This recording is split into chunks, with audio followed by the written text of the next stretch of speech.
waa nin dhalinyaro ah oo jaamacad ka soo baxay oo weriye ah marka sidaa darteed isbarashadaas unbaa yaa jirta siyaasadna kama marna meeshii ahayd habaas weyne yaa qoyskan gumcadlaha ay ka taagan yihiin wiilashaa taagan buu ka mid yahay intaa hadda garanaya 11 weeye laakiin odayaal bay leeyihiin waa la kala reebi maanta maalin ay ka fiican tahay ma laha dhalinyarada hami baa haya ma aha laguma naco hamiga laguma naco waxaa lagu nacaa hadhow adeega dambe iyo inuu tolka u qabsoomi waayo unbaa dhibaato ah laakiin waxa kale dhib ma laha dhalinyarada inay hami galaan siyaasadda galaan nin walba meel ka soo baxo qabiilkay faa'iido u tahay sidaa darteed isbarasho weeye odayaalna way hadlayaan aniga waa mid gudoomiyey hadalkan waan u dambeynay بسم الله الرحمن الرحيم الحمد لله رب العالمين أنا halkan ka salaameynaa beeshan gumcadle meesha isugu timid maanta waxaana gogoshan iskale in looga biyey alle aada naanaysta iyo hadalku hadduu yar gabadhaco waxaa weeye waa hadal iska furan wey nimaan gabadhicina hadalkiisu macquulba ma aha waxaa weeye wiilkaan adeerka u nahay gogosha dhigtay aad iyo aad baan kusoo dhaweynaynaa adeer waana ku faraxsannahay annaga reer Gaarisa nahay reer Gaarisa haddaan nahayna odayaashii iga horreeyay qayb ka mid ah waxay tidhi 10 baan ogahay biyo midna wuxuu yahay 11 dambaa lagu darahayaa annagu nimaan adiga ahayn oo reer Gaarisa haddaan nahay noo yimid maana arkin waxaan dhihi lahaa marka 11ka kaa dambaysa inay wax la qaybsadaan dadka la degan ee wajeer leh ee habees weyne leh ee wajeer sawdle inay wax la qaybsadaan nin la soo barahayay 10 sano dugsi iyo madrasa la barahayay 25 sanana jaamacad lala daba taagnaa inuu MCA ku soo noqdo ku wareegaysta aad baan uga xunaa in la yiraahdo wiilka in hebelu safiir buu wuxuu ka yahay meel hebla Ameeriku macnaha hay'ada ka wataa inuu nidaam ku fakaraa loo baahan yahay laakiin 11 iyo 12 la isku daray inay MCA ugu timaado aad iyo aad baan uga xumaay waxa weeye wax gogol noo dhigtay oo anaga noo yimid oo hankaa noogu yimid reer Gaarisa haddaan nahayna adiga un baa jira aad iyo aad baan adeer kuu soo dhaweynaynaa wiilkii kale oo noo yimaado oo waxna weydiiyana waa wiilaan adeer u nahay oo adoo kale ah laakiin waxaan dhihi lahaa nimanka iga dambeeya MCA-yada sheegan doona ee gumcadle inay dad wax la qaybsadaan waa ku curyaanay halkan mid noo yimaado MCA iyo wax yar raadin maayo wiil han laba maana arkinba oo dad wax la qaybsanaya waxaan hadal kaga baxayaa aad iyo aad baan kuu soo dhaweynaynaa dhalinyaradiina waxay raadinaysaa oo MCA meeshuu yaallana waa habaas weye meeshaasuna guddi iyo wax la mataqaanaa gumcadliya maqaabul baa ka jira geedkii uu lagdiima unbaa la iskugu dhowaan doonaa ee hadalkan sida naloo sheegay wiilku marka koowaad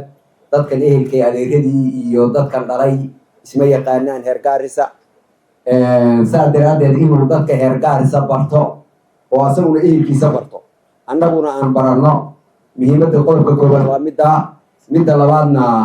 inuu hunguri hayo oo MCA-ga habaas weyne hunguri ka hayo inuu inoo sheegana ayadana wuu sii daba taalay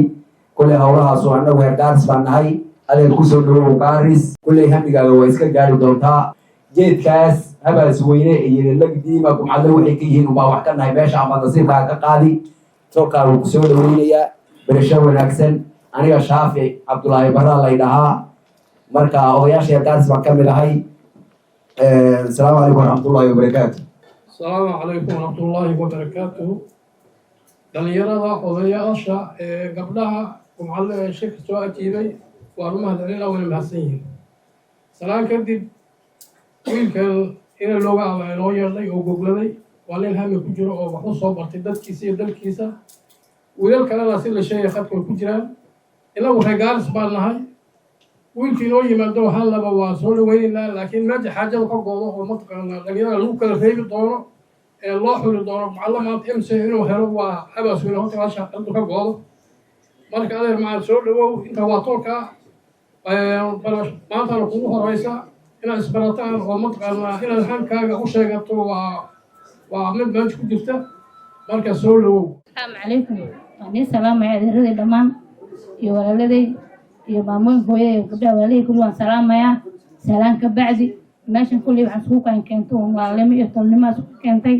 wiilka yar walaalkeena oo soo codsadan oo dhuumaana dartiisa laakiin waxaan ku faraxsanahay maanta inaan iskugu imaano meeshan oo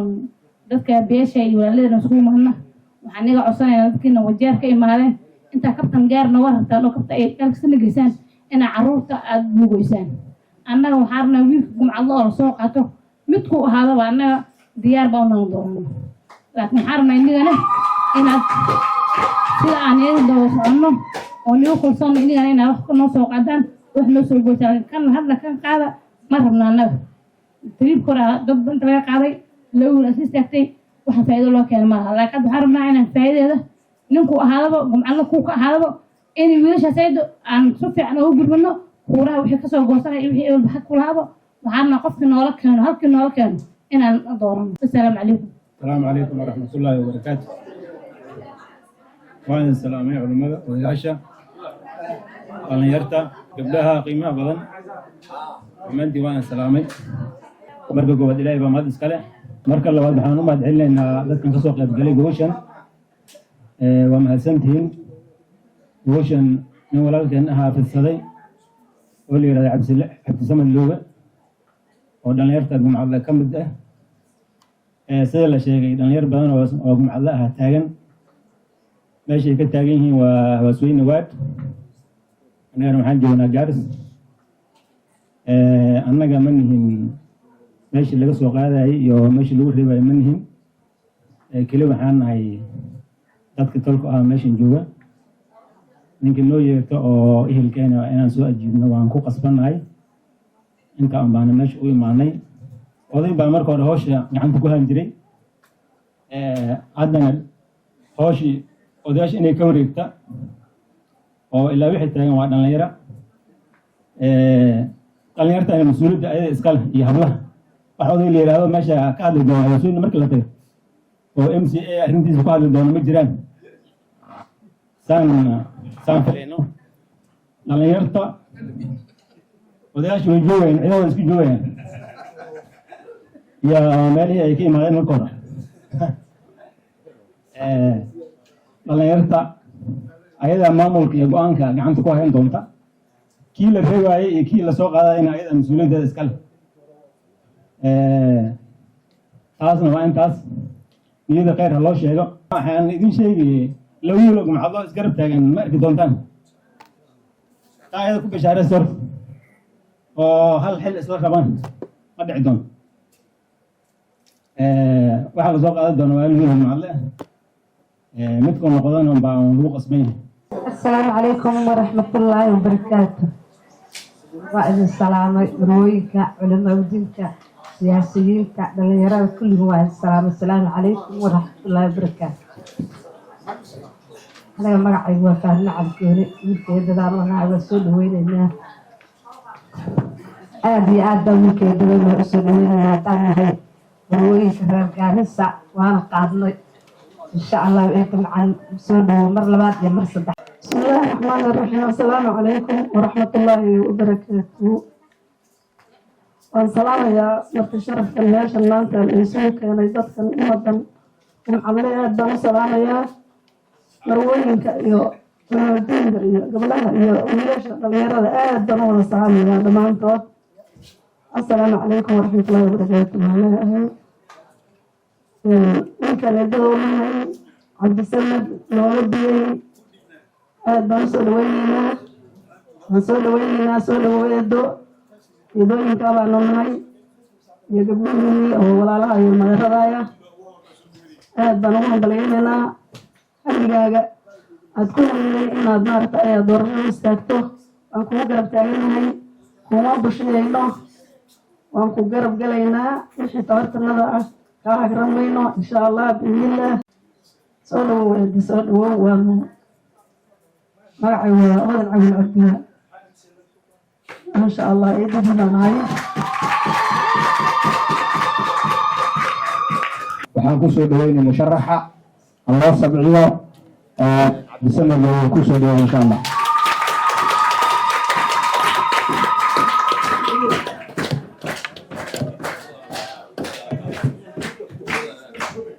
السلام عليكم ورحمة الله وبركاته مرلوات وعيد السلام يا markuu hore waxaan sharaf ii ah in intan oo reerka ka mid ah oo reertolkay ah oo marka waa idin ku soo socdaa aan dhahay guryahooda ka soo tegay howlihii ay lahaayeen isaga dhigay dib si ay aniga ii soo dhaweeyaan nin walaalkood oo inuu barta ayagu u yimaade baa horta sharaf weyn ii aad iyo aad baan u mahadsantihiin qof waliba oo meeshan sharaf iyo ma aragtay maqaamkiisa kugu haynaa qof walibana qiimo zaa'id intuusan ogeyn in ka badan baan u haynaa regaris horta waa markii ugu horreysay oo ani aad dadkayga dhex galo waxaan lagu dhihi jiray in badan regaris dad badan oo tolkaa baa jira markii anaga aan dhinac usii marayno waxaan dhihi jiray dad badanaa jira kuuro badanaa halkaa jira laakiin dadkayga weligay ma soo dhexgelin maantana farxad gaar bay ii tahay aniga horta marka ugu horeyso waxaan idinkugu imaaday inaan idin barto nin khilaaf idin wada ma ihi nin inuu idin kala gooyo rabo ma ihi kala gooyn iyo khilaaf waan ku soo daalnay 10 sano baan waxaa la dhihi jiray meel u taagneen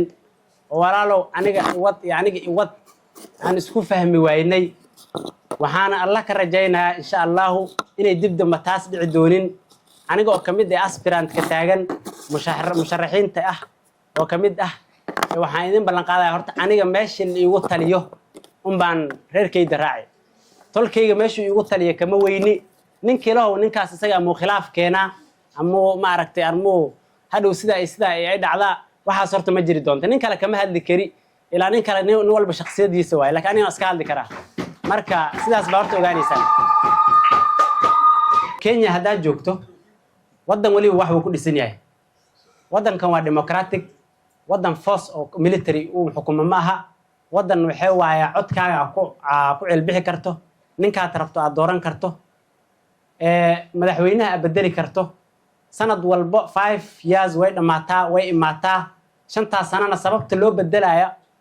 oo loo dhaha 5 sano markay dhamaato hal la bedelo there is a reason sababaa jirta horta sida loo dhaha sababta jirtana waxa ay ugu weyn we have to inject a new blood qof cusub qofka haduu sidiisa banaanba uu meeshan uu meel iska leeyahay ka dhiga guri asaga uu iska leeyahay dib weyn ay noqoni inuu isbedel keeni waa laga yaabaa dadkiisa inuu wax qaban waa laga yaabaa sida darteed dad cusub waa inay ma aragtay siyaasadda ay soo galaan oo dadkii hore dad ka wanaagsan oo wax ma aragtay bulshada u qaban karo inay ma aragtay ay ku soo biiraan siyaasadda adeerkay waa iga raali noqoni maxaan kaaga jawaabi rabaa in meeshii aad dhaysay MCyaal badan oo 12 baa taagnaa waa sax horta aniga inta maqlay 6 bay ahayd hadda 12 tagtay waxa u maleynayaa dadka aad buu sii batay ha ahaato laakiin intaas oo dad hal meel ma intay kuuro wada imaadaan baalod ma wada dhiganayaan ilamana hamana macquul galna ma aha 12 iska dhaafay laba qof baa ay dhicayeen dib dambe ay u dhacdo ma rabno arinta falxumay nagu ahayd aniga waxa wili ka gubanayaa habasweyn anigoo degan in meel aan 10 sano ka maqanahay meeshan aniga u badan aan dhaxdo markii aad dhahdo warni meeshan waan deganahayna lagu dhahayo noo hadee ma deganid maxaa yeelay ninka meesha ka soo gala baa degan marka waxa la dhigi jiray inaan isku urfiyo waana oo ma aragtay aan walaal isku noqonna oo ma aragtay midkeena la soo qaato midku ahaadaba oo tolku noo soo qaado odayaasha noo soo qaadaan inaan ku daba feelno oo qofka asaga uu naga dhaadhacal rabaa qof kale intuu iska imaadana ana liga tagay way socon waayse hadii anina ma raacay duur aan kula mara horta wax ay tari malaha marka walaalnimada wax ka macaan ma jirto iscafiska wax ka macaanna ma jirto sababtoo ah nin la dhaha Nelson Mandela oo South Africa madaxweyne ka ahaa ba hadda ka hor waxa dhacday labaatan iyo toddoba sano wuu ku jira jeel wuxuu u dagaalami jiray dadkiisa inuu ka xoreeyo dadka ku haysto dadka gumaadaya inuu ka xoreeyo rabay sidaa darteed asagoo samaynayo oo juhdigu ku jiro oo dagaalkii ku jiro la xire 27 sano ku xirnaa intuu jeelaha ku xirnaa dhibaato badan uu maray ugu dambeyn uu ka soo baxay jeelkii markuu ka soo baxay asagoo maalmaha ka mid ah hotel joogo oo madaxweynena ah ayaa wuxuu arkay nin halkaas oo kala fadhiya markaasuu wuxuu dhahay ninkan asaga u yeera hana la qadee kuwa waardiyaashiisa u yeeray wuxuu dhahay ninkan loo yeero wuu imaaday wuu la qadeeyay ninkii marka uu qadeeyay uu la qadeeyay kadib uu laabtay baa waxay waardiyaasha weydiiyeen waxay ku dhaheen ninkan asaga ah maxaa cabsi baa ka muuqatay markaasuu dhahay ninkan horta ma garanaysiin buu dhahay mayay ku dhaheen wuxuu dhahay ninkan asaga ah wuxuu ahaa ninkii jeelka markaan ku jire mar walbo ee gaajo ay qabato dhalada iga soo kaadin jiray horta adduunka waa sidaas harka labadiisa gelin waayo ninka asaga ee wuu awooday inuu ka aargoosto wuu awooday inuu jeelaha dhigo laakiinse wuxuu ka doorbiday asagoo gaal leh inuu cafiyo markii la weydiin wuxuu dhahay haddii cafin wayno oo cafiska aan samayn lahayn jeelaha kama soo bixi lahayn buu dhahay marka horta inaan isku urfi waatiin oo ninka walaalkiina oo nin walba nin wax laga dhaadhicinin ninka asaga in loo soo qaado garab u noqotaan taas baa aad iyo aad idinkula dardaarmi mideeda kale kuuraha la goosanayo voter registration baa dhaar hore socotay horta af ma ahan meesha actions speaks louder than words iyo ingiriis dhaha inaa wax qabato yaa ka muhiimsan inaa haf wax ugu tarto qof inaan kuuraha qaadano adigoo halkan joogto way soo laaban doontaa voter registrationka meel waliba la iska register garaynaya huduma center ha noqoto marka inaa kulligiin isa soo register garaysaan ilmaha yar wali dhalinyarta hadda oo 18 galeen inay is wada register garayaan oo polling stationka ay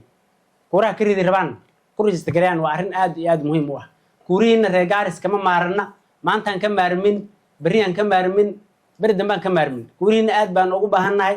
inaan ugu garab istaagtaan baan rabnaa hal meelna wax ku shubanna baan rabnaa marka sidaas baan idin kula dardaarmaya insha Allah waadna mahadsantiin waad mahadsantiin baa idin leh